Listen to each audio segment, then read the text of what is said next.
Assalamualaikum warahmatullahi wabarakatuh. Bismillahirrahmanirrahim. Alhamdulillahi rabbil alamin. Wassalatu wassalamu ala asyrafil anbiya'i wal mursalin wa ala alihi wa sahbihi ajma'in. Na'udzu bikalimatillahi tammati min syarri ma khalaq.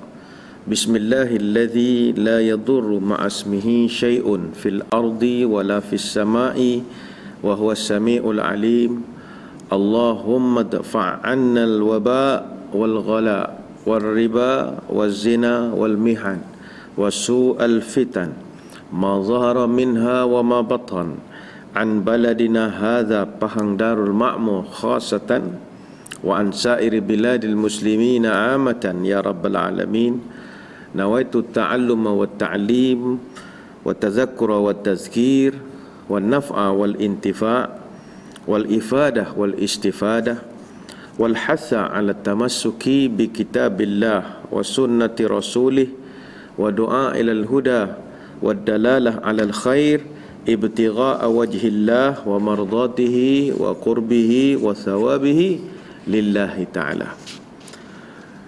Saudara, alhamdulillah, syukur kita kehadrat Allah Subhanahu wa taala dapat sekali lagi kita dipertemukan dalam program kuliah duha minda Imam Besar ini. Alhamdulillah, hari ini hari Rabu 13 hari bulan Mei tahun 2020 bersamaan 20 Ramadan tahun 1441 Hijriah. Ramadan sudah ke-20.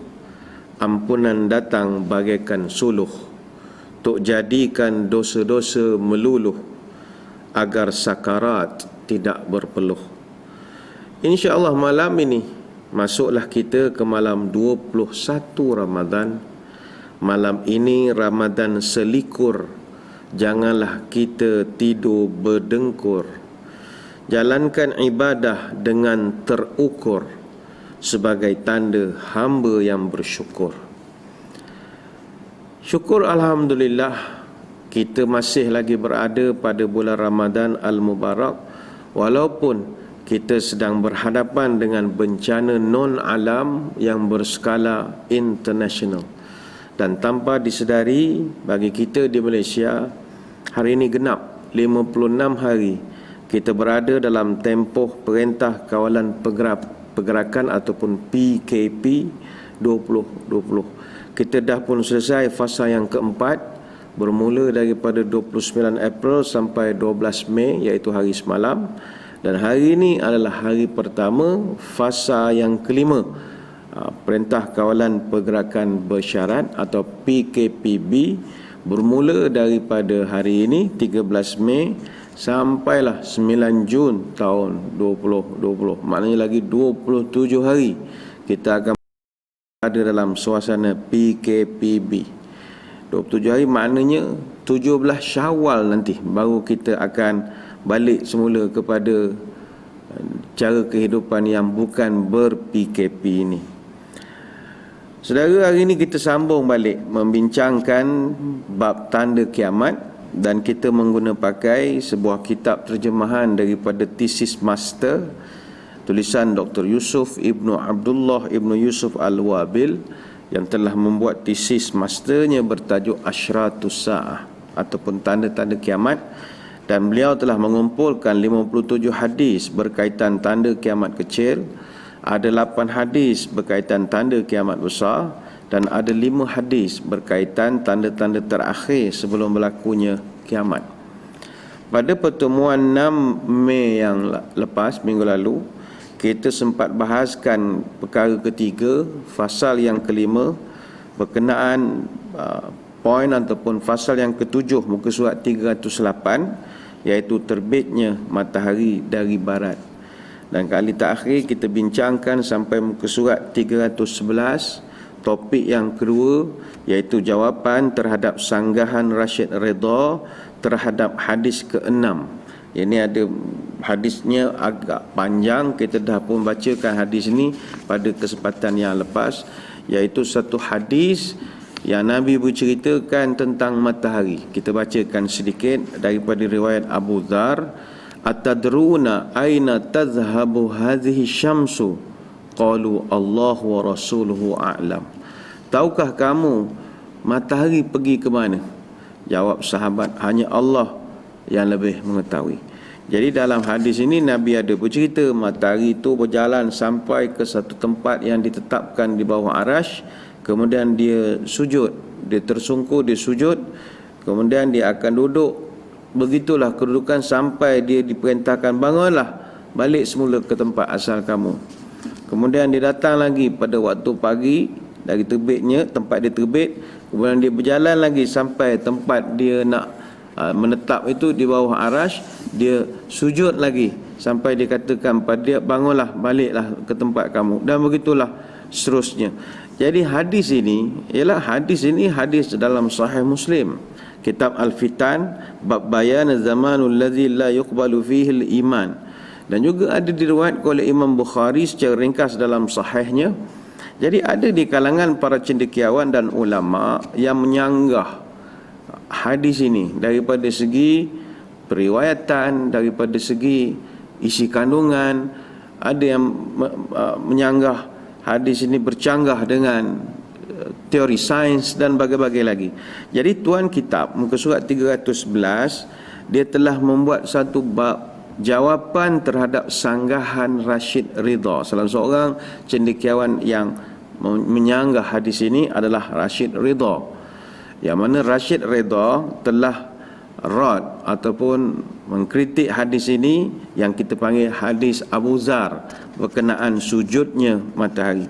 Dan kita pun tidak menafikan hadis ini telah menjadi perdebatan, bukan sekadar di kalangan cendekiawan para ulama, bahkan menjadi perdebatan terpanjang dari kalangan misioneri Kristian bila berlaku perdebatan antara Islam dengan misioneri Kristian. Ketika berdebat, kebanyakan daripada mereka akan menimbulkan isu prostration of the sun under the divine throne berkenaan fenomena sujudnya matahari ketika berada di bawah arasy ilahi, dan mereka memperlekehkan dari sudut sains Islam.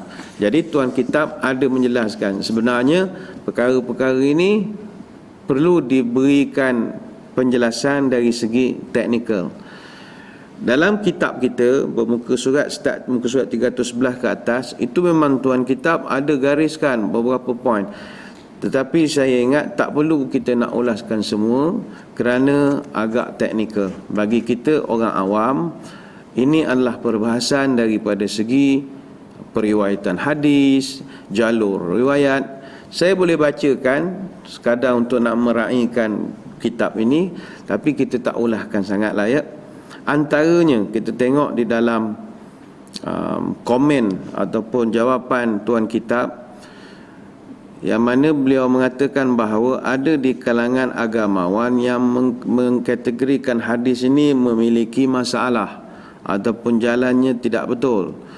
Beliau mengatakan hadis ini diriwayatkan oleh Al-Shaykhain, daripada Bukhari dan Muslim, dari jalan Ibrahim bin Yazid bin Sharik.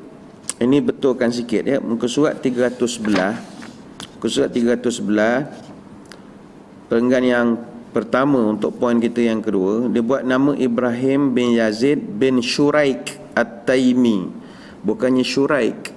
Kita betul jadi Syarik saja. Syarik. Buangkan perkataan, buangkan huruf U jadi Syarik. Syarik, bukan Shuraik. Diriwayatkan oleh Bukhari Muslim dari jalan Ibrahim bin Yazid bin Syarik At-Taimi dari Abu Zar, dan ada di kalangan jemaah ahli hadis mengatakan dia adalah seorang mudallis. Mudallis ni agak teknikal. Para muhadis menamakan salah satu daripada jenis sanad yang terputus secara tersembunyi sebagai mudallas. Itu istilah. Kerana perbuatan tadlis. Tadlis ni menutup ataupun dia menyembunyikan sanad yang sebenarnya dah putus, jadi dia sorokkan. Maka kerana ingin menutup keadaan sebenar sanad itu daripada para pengkaji, maka periwayat-periwayat tadlis ini akan menggelapkan maklumat-maklumat supaya para pengkaji tak dapat mengesan bahawa terdapat sesuatu yang telah digugurkan daripada jalur sanad. Ini yang saya sebutkan tadi sebagai technical. Sebab itu Ibn Hajar dalam kitabnya Tahzibut Tahzib mengatakan, Imam Ahmad mengatakan bahawa perawi ini tidak pernah bertemu dengan Abu Dzar. Begitu juga Daraqutni, beliau tidak pernah mendengar langsung daripada Hafsah. Begitu juga daripada Aisyah. Bahkan orang ini tak pernah, iaitu Ibrahim bin Yazid bin Syarik ini tak pernah berada pun pada zaman Aisyah ataupun Hafsah.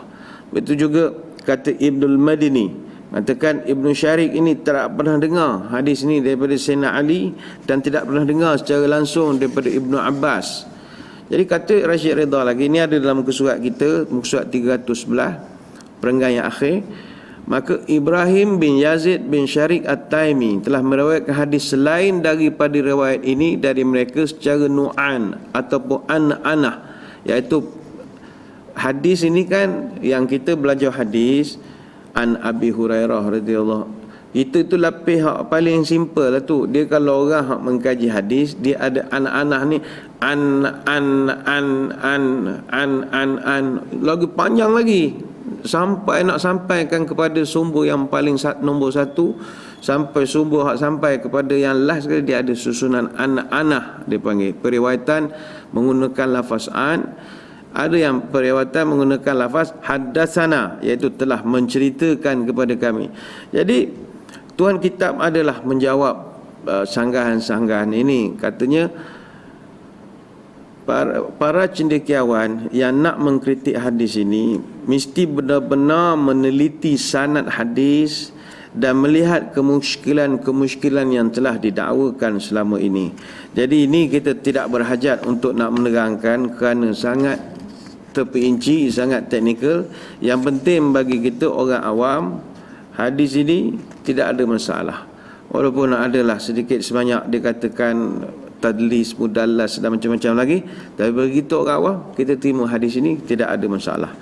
Isu yang lain, adapun isu yang Rashid Ridha katakan berkenaan tadlisnya Ibrahim bin Zaid At-Taimi dan isu bahawa kononnya beliau tidak pernah berjumpa Abu Dzar, Hafsah dan juga Aisyah, maka juga dijawab oleh tuan kitab satu persatu. Hadis ini tidak ada sebut dalam jalur sanad daripada Ibrahim bin Yazid dari Abu Dzar. Yang ada adalah sebagaimana dalam riwayat Bukhari dan Muslim, iaitu dari riwayat Ibrahim bin Yazid At-Taimi dari bapanya, dari Abu Dzar. Itu pula ada perbezaan-perbezaan. Ini juga kita tidak berhajat untuk nak menerangkan.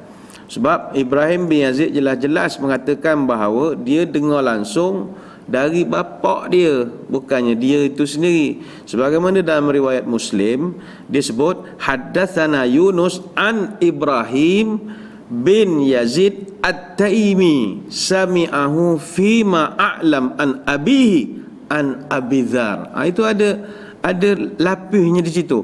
Telah meriwayatkan kepada kami Yunus dari Ibrahim bin Yazid At-Taimi, sepengetahuanku beliau mendengar dari bapanya dari Abu Dzar. Mana lapis tu banyak lagi, itu boleh kita rujuk dalam Sahih Muslim. Jadi tak timbul isu tentang persoalan itu. Cuma yang kita nak terangkan pada pagi ini ialah kemusykilan hadis dan juga penjelasannya. Ini kita terangkan sedikit. Ada satu lagi kemusykilan yang timbul daripada hadis tentang matahari tunduk ataupun sujud di bawah arasy ini.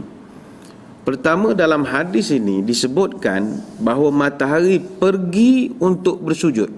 Dia pergi kemudian dia sujud. Seolah-olah menunjukkan bahawa matahari ini dia bergerak. Yang bergerak itu adalah matahari. Maka bukankah ini menyalahi fakta sains, di mana yang bergerak sebenarnya adalah bumi, bukannya matahari.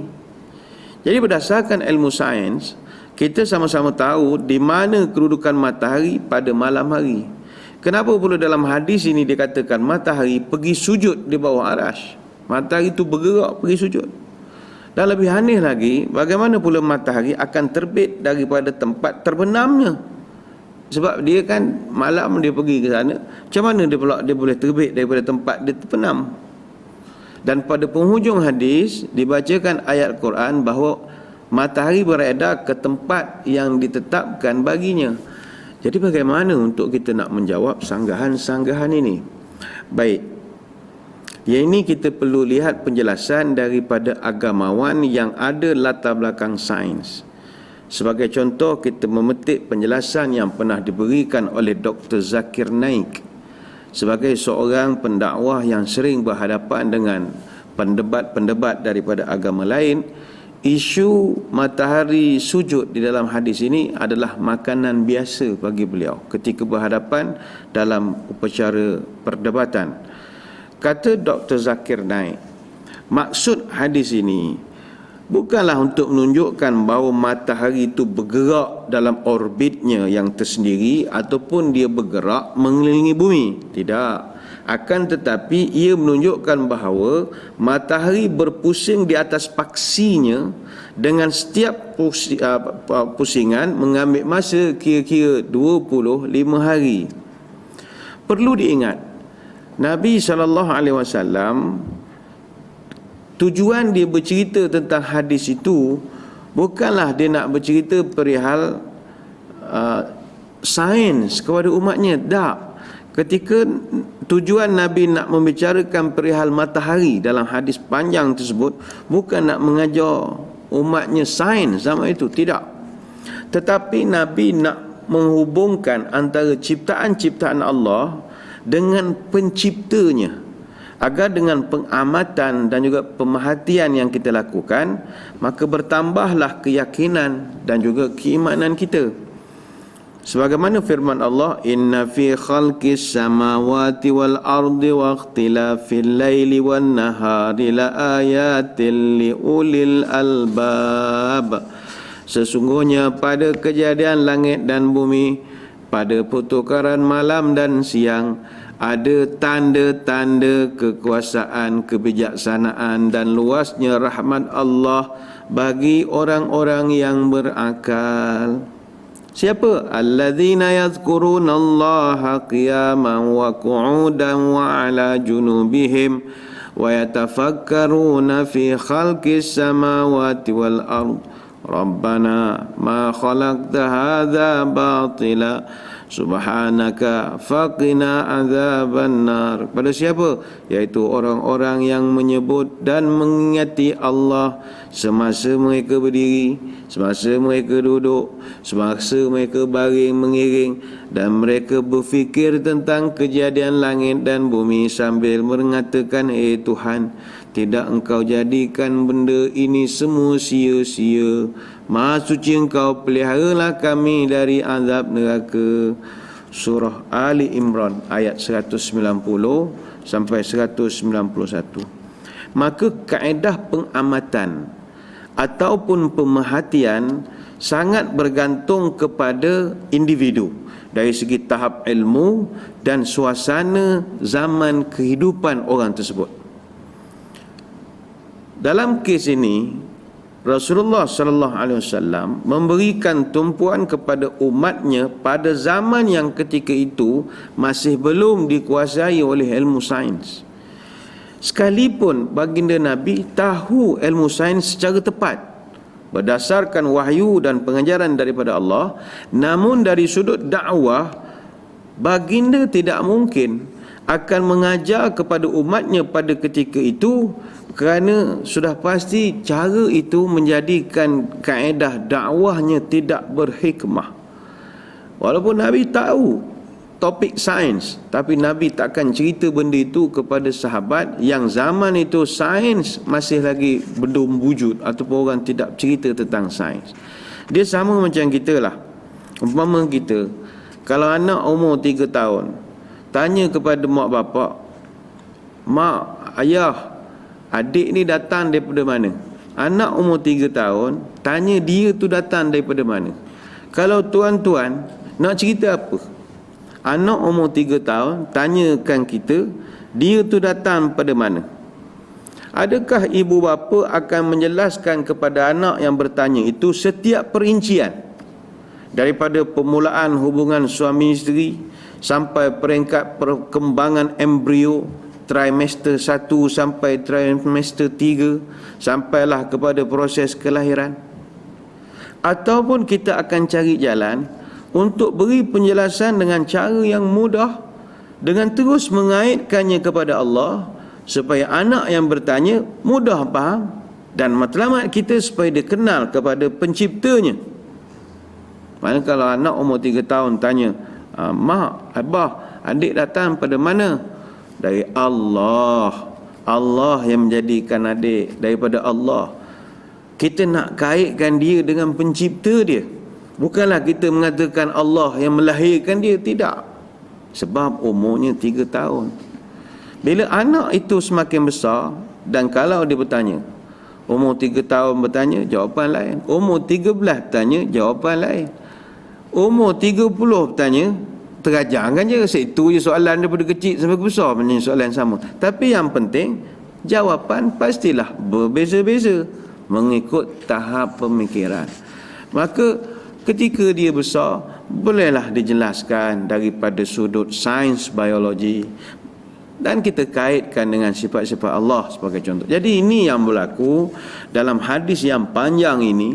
Nabi menerangkan tentang matahari, hubung kaitnya dengan Allah dalam konteks umat pada zaman dia. Maka kepada musuh-musuh Islam, tidak boleh menganggap bahawa hadis ini bercanggah dengan sains. Tidak. Nabi bercakap dengan level umatnya ketika itu. Dan ini akan ada huraian apa maksud matahari sujud dan tunduk. Kita ambil satu contoh yang paling terkenal sekali lah. Ketika Nabi explain atau menerangkan cerita Isra' wal Mi'raj kepada para sahabat. Barang perlu diingat, perbahasan peristiwa Isra' wal Mi'raj adalah suatu perbahasan dari segi ilmu, benda itu sangat berkembang. Isra' wal Mi'raj bukan sekadar terhad kepada dimensi pengajaran dan juga teladan, dimensi durus wal ibar, hidayat dan nasihat, huda wa mau'izah, tidak. Tetapi kisah ini boleh memberi tantangan paling sengit terhadap ilmu sains. Kerana kalau kita tengok peristiwa Isra' dan juga sains, perjalanan Rasulullah sallallahu alaihi wasallam bukan sekadar merentasi langit, tetapi merentasi masa dan ruang. Sebab itu dari segi sains, peristiwa ini memberi satu lonjakan kuantum yang mampu mengubah persepsi tentang konsep ruang dan juga masa serta teknologi yang terlibat. Einstein, dia jumpa idea relativity tahun 1921 dan dunia mengalami lonjakan sains bila Albert Einstein temui teori ini. Kerana untuk kira-kira 200 tahun sebelum itu, ahli fizik bergantung kepada hukum Newton. Sebab itu Isra' wal Mi'raj dari segi saintifik, kalau ikut teori relativity, Nabi yang bergerak dengan kelajuan cahaya akan mengalami pecutan dan nyah pecutan. Maka sepatutnya masa Nabi yang berjalan lambat, masa bumi yang bergerak laju. Namun dalam Isra' Mi'raj dia jadi terbalik. Masa Nabi yang bergerak laju dan masa di bumi pula yang lambat. Maka teori Einstein tak dapat diaplikasikan dalam dimensi yang Nabi alami ketika itu. Sebab itu persoalan Isra' Mi'raj, bolehkah Isra' Mi'raj nak diulas dalam kerangka Bernoulli Principles, nak diulas dalam kerangka Newton's Law Aerodynamics, Aerothermodynamics, Fluid Mechanics dan segala prinsip-prinsip fizik? Dapatkah Isra' Mi'raj dikaji dari aspek power system, rotor science, size and design, vehicle design and structural integrity, noise and vibration analysis, maneuverability, control system, payload, power to weight ratio, dynamic stability dan lain-lain teori? Bolehkah Isra' Mi'raj dibuktikan menerusi computation fluid dynamics ataupun CFD? Adakah buraq yang digunakan sebagai kenderaan oleh Nabi melakukan vertical take off sebagaimana drone take off biasa ataupun pesawat-pesawat kecil yang mempunyai retractable wings? Benda ini kalau Nabi ulaskan ketika zaman dia, gila semua orang ketika zaman itu.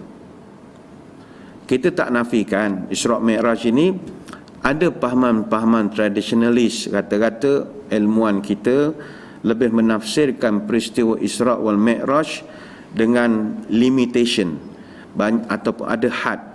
Banyak uraian secara klasik, tradisional, dan menganggap satu yang tabu untuk kita nak mengkaji Isra' Mi'raj secara empiris menggunakan matematik, hipotesis, teori sains dan berbagai-bagai lagi.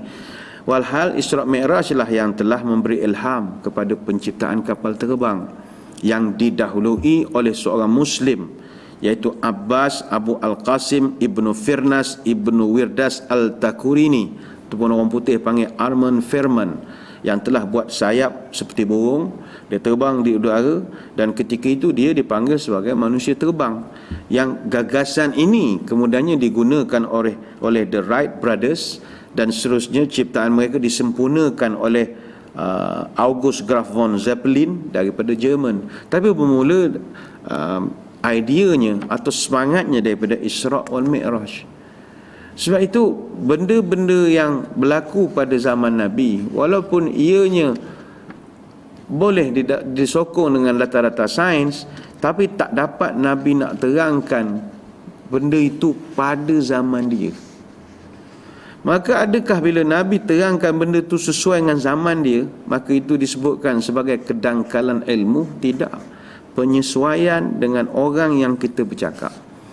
Sebab itu hadirin hadirat sekalian, balik kepada hadis tentang matahari sujud ini tadi, kita memahami bahawa Nabi menerangkan perkara itu dalam konteks masyarakatnya ketika itu. Mari kita tengok penjelasan-penjelasannya tentang kemusykilan hadis ini.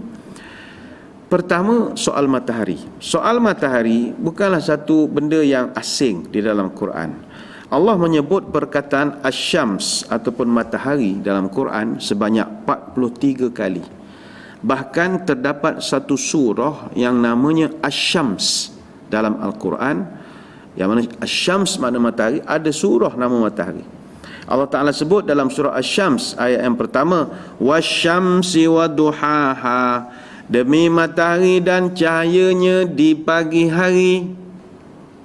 Jadi kita tak ada isu dengan matahari.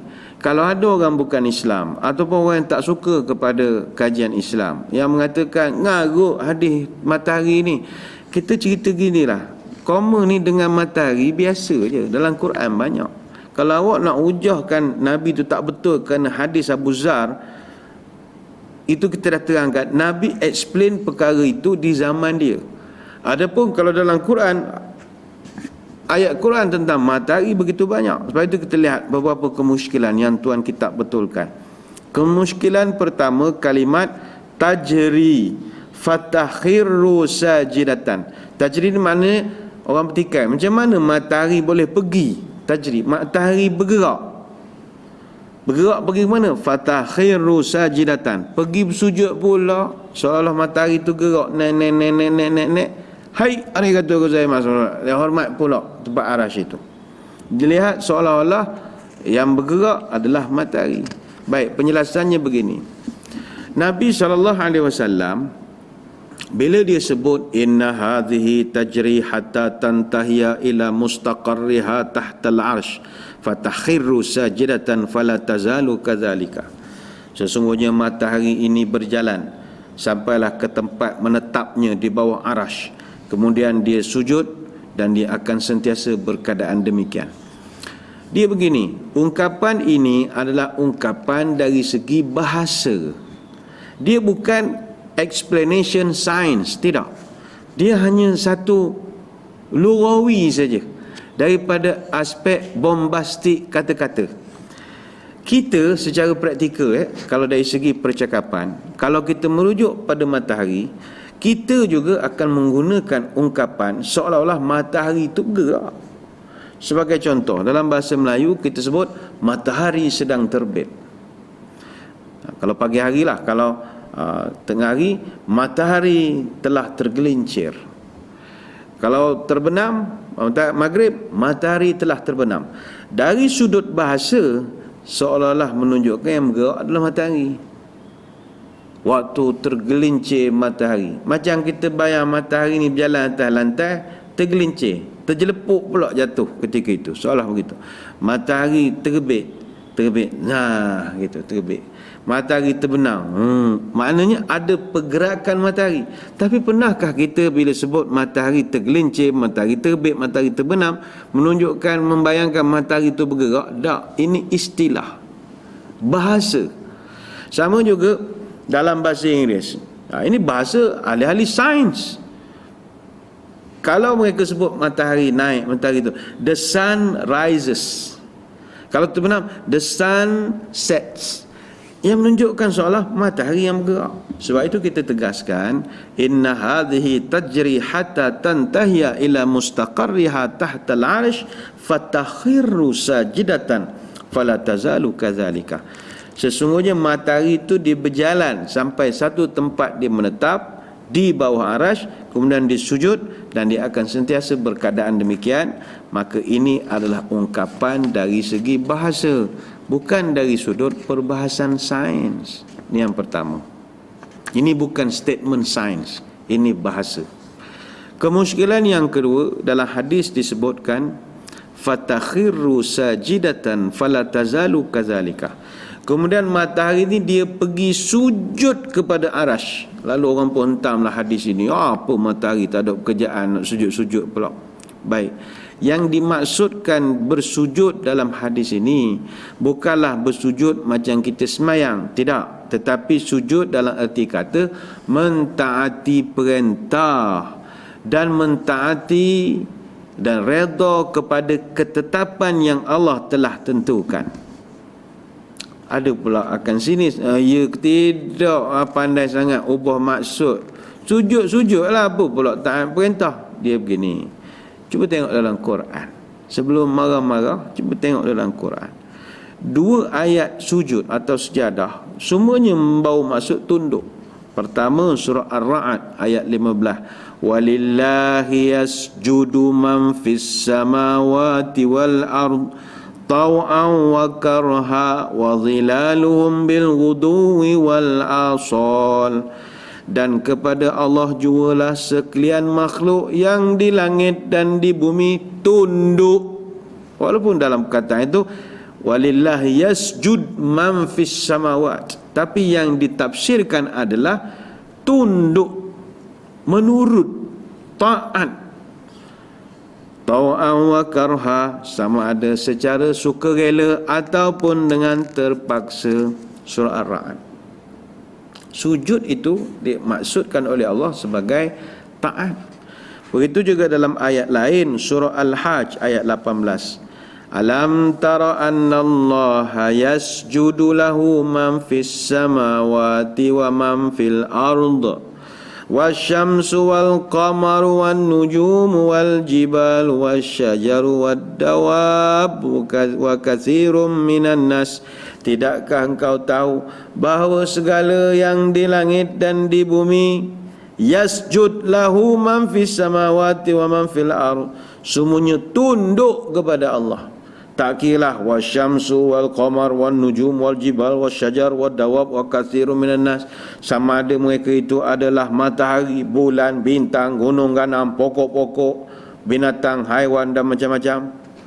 Surah Al-Hajj ayat 18. Maka sujud dalam dua ayat ini menunjukkan bahawa Allah Ta'ala mengatakan sujud dalam erti kata mengikut segala undang-undang dan juga peraturan yang telah Allah tetapkan. Dan ini kita kenal sebagai sunnatullah.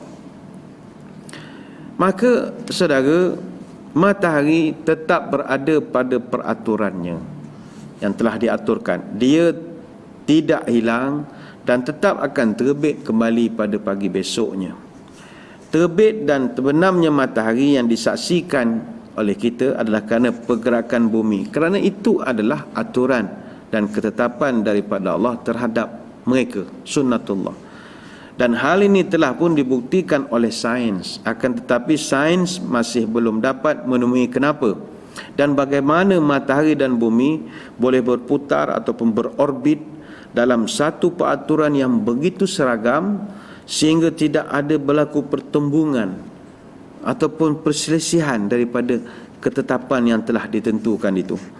Bukan itu saja, bahkan seluruh sistem-sistem cakrawala yang lain, planet-planet, bulan, meteor, bintang, semuanya berada pada satu sistem yang sangat tersusun. Sains telah menemui peraturan-peraturan gerakan ini, tetapi sains belum mengetahui siapa yang mengaturnya. Ataupun mungkin mereka sudah temui siapa yang mengatur, tapi keberatan untuk nak mengkaji lebih lanjut, segan untuk nak mengakui dan tak nak mengumumkan hasil kajian kepada masyarakat. Jadi selesai kemusykilan yang kedua. Kemusykilan yang ketiga pada hadis ini ialah mereka pertikai Nabi sebut tali'atan min maghribika fatasbihu tali'atan min maghribiha.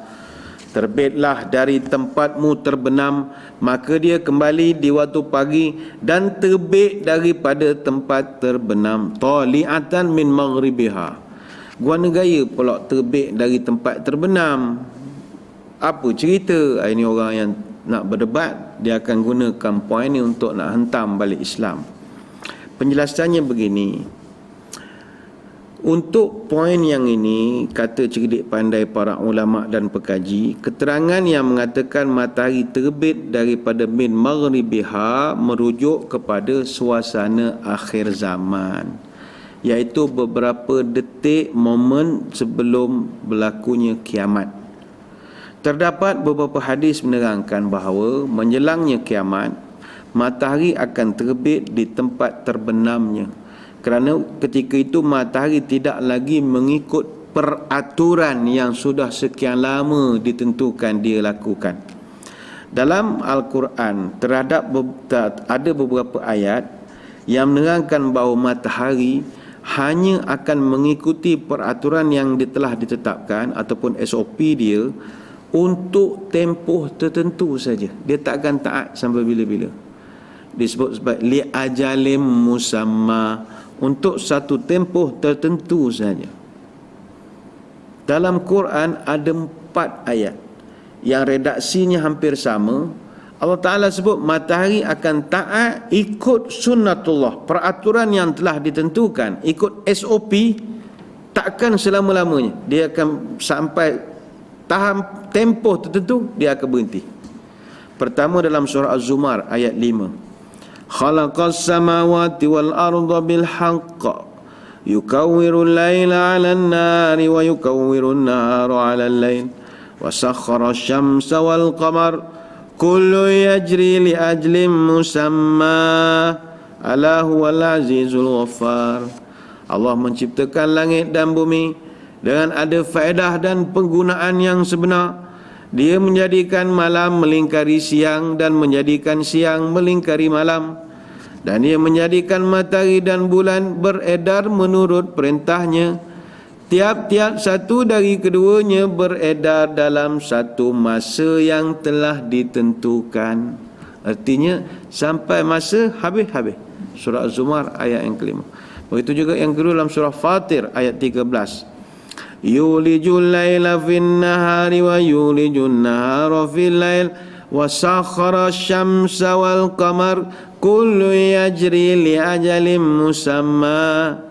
Juga perkataan li ajalin musamma, semuanya telah ditetapkan sampai satu masa dia akan berhenti. Begitu juga dalam surah Luqman ayat 29.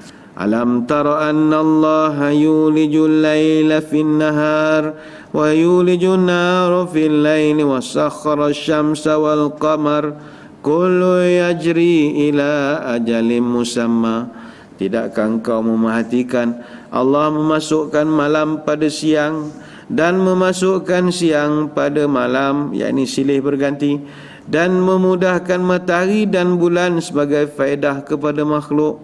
Tiap-tiap satu dari keduanya beredar dalam masa yang telah ditetapkan. Surah Luqman ayat 29. Yang keempat surah Ar-Ra'd ayat yang kedua. Allahu alladhi rafa'as samawati bighairi amadin tarawunaha thumma istawa 'alal 'arsy wa sakhkhara asy-syamsa wal qamar kullu yajri li ajalin musamma Allah yang menjadikan langit terangkat tinggi dengan tidak bertiang sebagaimana kamu melihatnya. Kemudian dia bersemayam di atas arasy dan dia memudahkan matahari dan bulan.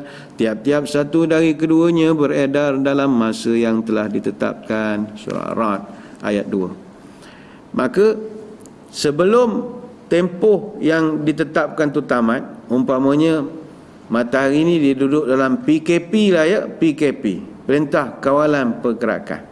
Sampai tempoh PKP dia tamat, peraturan dia tamat, maka dia akan bolok wang. Bolok. Sebab itu dalam Quran disebutkan la syamsu yanbaghi laha an tudrikal qamar walal lailu sabiqun nahar wa kullum fi falakin yasbahun.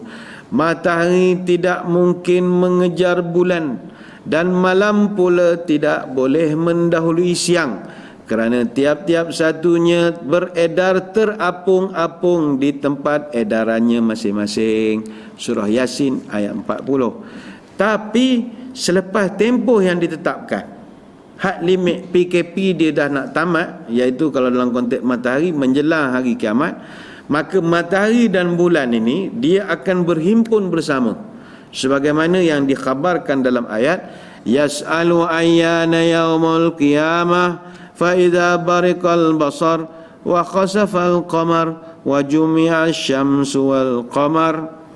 Mereka bertanya secara mengejek, bilakah datangnya kiamat? Maka jawablah, hai Muhammad, kiamat akan datang apabila pemandangan menjadi tak berapa jelas dek kerana gerun dan takut, dan hilang cahayanya, dan matahari serta bulan dihimpunkan bersama. Ini dalam surah Al-Qiyamah ayat 6 hingga 9. Bayangkan, matahari dan bulan dia adalah dua entiti yang berbeza. Bila nak kiamat, disebabkan dia dah tak ikut dah peraturan PKP ni tadi, dia bergabung pula jadi satu. Bulan campur matahari, tak tahu nak panggil apa. Dalam ayat lain, surah At-Takwir ayat pertama, matahari itu sendiri dahlah tak ikut peraturan, dia sendiri digulung macam gulung kapet. Idza syamsu kuwirat, apabila matahari digulung. Bayangkanlah. Itu kata Wahbah Zuhaili dalam tafsir Al-Munir, bila matahari dilipat, dicantumkan sebahagian dengan sebahagian yang lain, seolah-olah seperti melipat kain serban, menghimpunkan pakaian dengan pakaian lain, kemudian dibuang, hilang cahaya. Dan ini adalah fasa tanda alam ini sudah begitu hampir nak binasa. Kata dia lagi, menjelang hari kiamat, peraturan matahari sangat berbeza dan berlainan. Mungkin saja yang pertama sekali matahari dia akan terbit daripada barat. Kemudian dia bingung lagi, dia akan berhimpun pula, berkawan pula dengan bulan, duduk sebelah menyebelah. Lalu akhirnya dia akan menggulung dirinya sendiri dan kemudian akan hilanglah cahayanya. Maka kiamatlah, berlakulah kiamat. Itu kemusykilan ketiga ya. Kemusykilan keempat adalah bila Nabi sebut tajri hatta tantahiya ila mustaqarriha. Matahari beredar ke tempat yang telah ditetapkan baginya. Penjelasannya begini. Nukilan Rasulullah sallallahu alaihi wasallam ini sebenarnya senada dengan ayat 38 surah Yasin. Wasyamsu tajri limustaqarrin laha zalika taqdirul azizil alim. Dan matahari dia beredar ke tempat yang ditetapkan baginya, itulah ketentuan Tuhan yang Maha Esa lagi Maha Mengetahui.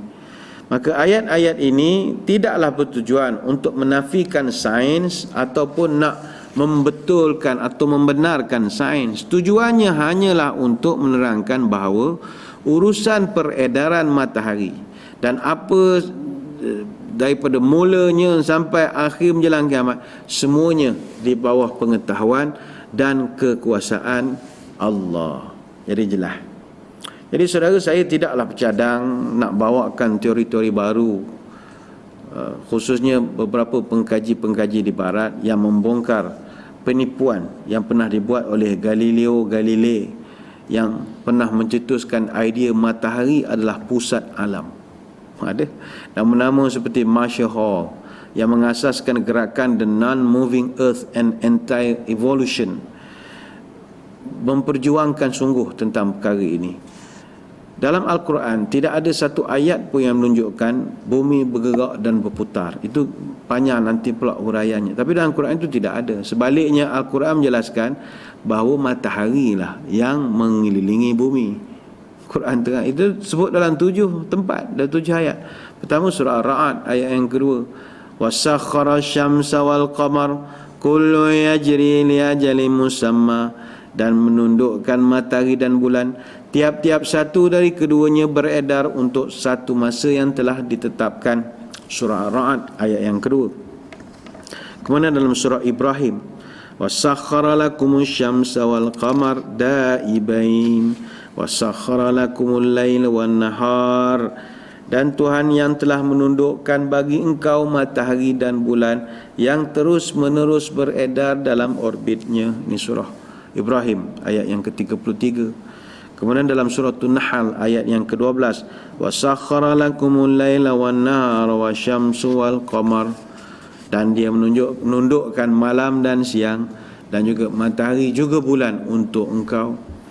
Kemudian dalam surah Luqman ayat ke-29, wasakhkhara asy-syamsa wal qamar kullu yajri ila ajalin musamma, dan dia telah menundukkan matahari dan bulan dan masing-masing berjalan sampailah masa yang ditentukan. Ayat yang kelima surah Fatir ayat 13, wasakhkhara asy-syamsa wal qamar kullu yajri li ajalin musamma, dan dia tundukkan matahari dan bulan masing-masing berjalan menurut masa yang ditentukan. Sama juga dalam surah Az-Zumar ayat yang kelima dan juga surah Al-An'am ayat ke-96. Apakah dalil yang menunjukkan bahawa bumi ini tidak bergerak langsung?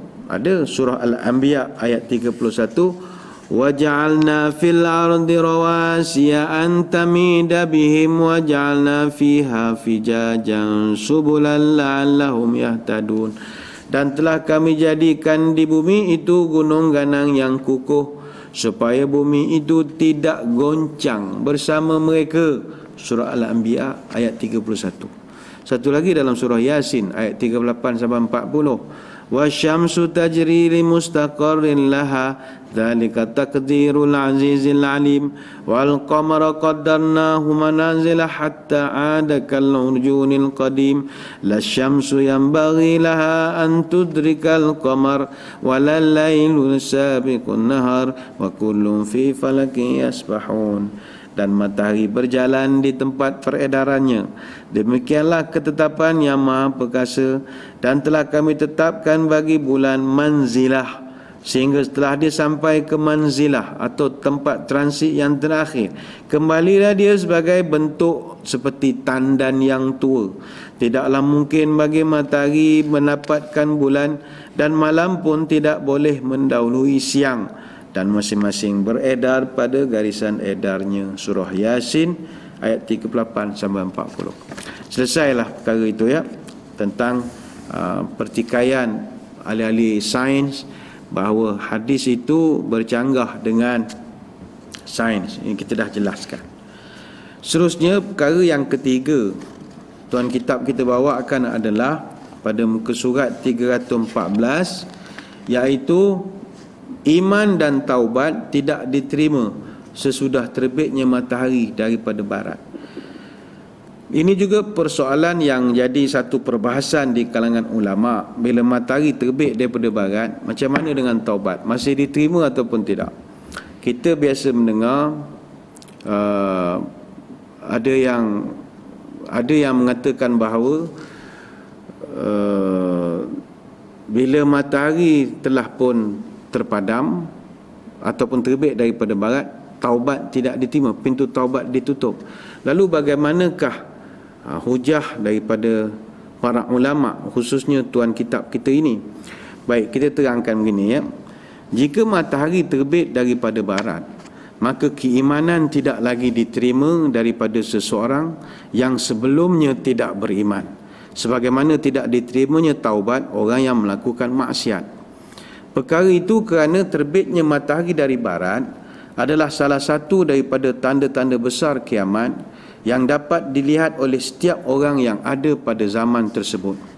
Maka ketika itu pelbagai kenyataan-kenyataan kita akan lihat mereka menyaksikan kegoncangan bumi dan macam-macam lagi. Maka ketika itulah berlaku perbahasan sama ada taubat itu diterima ataupun tidak. Kita lihat sebagaimana yang disebutkan oleh Imam Al-Qurtubi dan juga ulama-ulama tafsir berdasarkan ayat firman Allah dalam surah Al-Mu'min ayat 84. Falamma ra'au ba'sana qalu amanna billahi wahdahu wa kafarna bima kunna bihi musyrikina falam yaku yanfa'uhum imanuhum lamma ra'au ba'sana sunnatallahi allati qad khalat fi ibadihi wa khasira hunalikal kafirun. Maka tatkala mereka melihat azab kami, mereka berkata, kami beriman hanya kepada Allah sahaja dan kami kufur kepada sembahan-sembahan yang telah kami sekutukan dengan Allah. Maka iman mereka tidak berguna bagi mereka tatkala mereka telah melihat siksaan kami. Itulah sunnatullah yang telah berlaku terhadap hamba-hambanya dan di waktu itu binasalah orang-orang kafir. Surah Al-Mu'min. Kata Imam Al-Qurtubi, para ulama mengatakan keimanan tidak lagi bermanfaat ketika matahari telah terbit dari barat. Perkara itu kerana perasaan takut telah sangat menghujam di dalam hati manusia yang telah mematikan segala syahwat dan juga nafsu dan kekuatan badan menjadi hilang serta-merta. Demikian juga semua manusia ketika itu bagaikan orang yang sedang menghadapi sakaratul maut. Maka terputullah segala ajakan untuk melakukan pelbagai kemaksiatan. Begitu juga Imam Ibn Kathir mengatakan, jika tumbuh keimanan pada seorang kafir ketika itu, maka keimanannya tidak akan diterima. Adapun orang yang telah beriman sebelumnya, jika dia baik dalam perbuatannya, maka dia berada dalam kebaikan yang sangat besar. Adapun jika dia adalah orang yang mencampur baurkan antara kebaikan dan keburukan, lalu dia bertaubat, maka taubatnya tidak diterima ketika itu. Maka inilah yang dijelaskan dalam Al-Quran dan dalam pelbagai hadis sahih. Kerana Allah Ta'ala berfirman, yauma ya'ti ba'du ayati rabbika la yanfa'u nafsan imanuha lam takun amanat min qablu au kasabat fi imaniha khaira. Pada hari datangnya sebahagian tanda-tanda Tuhanmu, tidaklah berguna lagi iman seseorang yang belum beriman sebelum itu, atau dia belum mengusahakan kebaikan dengan imannya. Surah Al-An'am ayat 158. Dan Nabi juga ada bersabda, la tanqati'ul hijratu ma tuqabbilatit taubatu wa la tazalu taubatu maqbulatun hatta tatlu'a syamsu minal maghribi. Hijrah tidak akan terputus selama taubat masih diterima, dan taubat akan tetap diterima sehinggalah matahari terbit dari barat. Ini hadis dalam Musnad Imam Ahmad. Kemudian فَإِذَا طَلَعَتْ تُبِعَ عَلَى كُلِّ قَلْبٍ بِمَا فِيهِ وَكُفِيَ النَّاسُ الْعَمَلَ. Dan jika dia telah terbit dari barat, maka dikuncilah setiap hati dengan apa yang ada di dalamnya dan dicukupkan bagi manusia amal yang telah dia lakukan. Selain itu Nabi juga bersabda, innallaha azza wa jalla ja'ala bil maghribi baban 'arduhu masiratu 70 aman litaubah. Sesungguhnya Allah telah membuat sebuah pintu untuk taubat di bahagian barat yang panjangnya sejauh perjalanan 70 tahun. Hadis riwayat Imam At-Tirmizi. Hadis yang lain dirujuk kepada At-Tazkirah karya Imam Al-Qurtubi. Sebahagian ulama berpendapat orang-orang yang tidak diterima taubatnya adalah orang-orang kafir yang menyaksikan secara langsung peristiwa matahari terbit dari barat. Adapun jika zaman terus berkembang, maka keimanan orang-orang kafir serta taubatnya orang bermaksiat masih boleh diterima. Ini kerana kata Qurtubi, Nabi ada bersabda, innallaha yaqbalu taubatal 'abdi ma lam yugharghir. Sesungguhnya Allah menerima taubat seorang hamba selama rohnya belum sampai ke kerongkongnya. Hadis dalam Musnad Imam Ahmad. Maksudnya, selama rohnya belum sampai di kerongkong, tatkala itulah seseorang akan melihat dengan jelas tempat yang disediakan untuknya, sama ada syurga ataupun neraka. Maka orang yang menyaksikan matahari terbit dari barat samalah dengan situasi orang yang berhadapan dengan sakaratul maut. Justru itu orang yang menyaksikan matahari terbit daripada barat adalah taubat mereka ni tertolak jika dia masih hidup. Ini kerana pada waktu itu keyakinannya kepada Allah, kepada Rasulullah, kepada syurga dan neraka telah menjadi benar dan terbukti benar. Dan situasi ini pasti dia sudah tak berani lagi untuk tidak mengiktiraf kebesaran Allah Subhanahu Wa Taala. Tetapi kata Imam Al-Qurtubi, jika selepas peristiwa terbitnya matahari dari barat itu selesai dan manusia kembali berurusan seperti biasa, maka taubat akan kembali diterima. Ini ada direkodkan dalam tafsir At-Tabari jilid yang ke-7, muka surat 146 sampai 147. Juga ada di dalam kitab At-Tazkirah, muka surat 706. Imam Al-Qurtubi memperkuatkan pendapat ini dengan 3 riwayat. Pertama, inna syamsa wal qamar yuksayani ba'da zalika ad-dawi wan nuri thumma yatlu'ani 'ala an-nasi wa yaghrabani. Sesungguhnya matahari akan bersinar dan kemudian keduanya akan terbit dan terbenam kepada manusia seperti biasa. Yang kedua, riwayat daripada Abdullah bin Amru, yabqan nasu ba'da tulu'i syamsi min maghribiha 20 wa 100 sanatin. Manusia tetap akan ada selepas daripada matahari terbit daripada barat selama 120 tahun lagi. Pula dah, macam mana gaya? Ada kata matahari terbit barat kiamat? Tak. Ada pula mengatakan lepas matahari terbit barat kita ada tempoh gap masa 120 tahun sebelum kiamat. Yang ketiga, riwayat daripada Imran bin Husain, innama la yuqbalul imanu wat taubatu waqta at-tulu'i li'annahu yakunu hina idzin sayhatun fayahliku biha katsirun minan nas. Sesungguhnya taubat tidak diterima hanya pada waktu terbitnya matahari daripada barat, sehingga datanglah suatu teriakan, lalu ketika itu manusia binasa. Faman aslama aw taba fi zalikal waqti lam tuqbal taubatuhu wa man taba ba'da zalika qubilat taubatuhu. Siapa yang masuk Islam atau bertaubat ketika itu, maka taubatnya tidak diterima. Tapi barang siapa bertaubat selepas itu, maka taubatnya diterima. Bagaimana kita menghadapi pertentangan-pertentangan ini? Kita boleh rujuk pandangan ini dan hujah Al-Qurtubi ini dalam kitab At-Tazkirah. Maka untuk membahaskan tentang isu ini, maknanya datang pula satu pandangan, selepas selesai kejadian matahari terbit dari barat, boleh pula diterima taubat. Selama ni kita belajar matahari terbit barat tutup pintu taubat. Ada ulama kata tak, lepas kejadian itu masih lagi taubat diterima. Bagaimanakah huraiannya? Ya, ini kita akan huraikan pada kesempatan minggu hadapan insya-Allah sebagai edisi terakhir kita sebelum memasuki rehat di dalam cuti perayaan Syawal. Jadi insya-Allah pada minggu hadapan kita akan sambung lagi topik yang begitu menarik ini, iaitu isu-isu berkisar tentang matahari terbit daripada barat. Adakah taubat masih diterima? Ini kita akan bincangkan pada minggu hadapan. Sekadar itu kita tutup pertemuan kita dengan sedikit doa. Moga majlis kita diberkati sempena kuliah duha ini. A'udzubillahi minasyaitonirrajim. Bismillahirrahmanirrahim. Allahumma salli wa sallim ala sayyidina Muhammadin salatan tukhrijuna biha min zulumatil wahmi.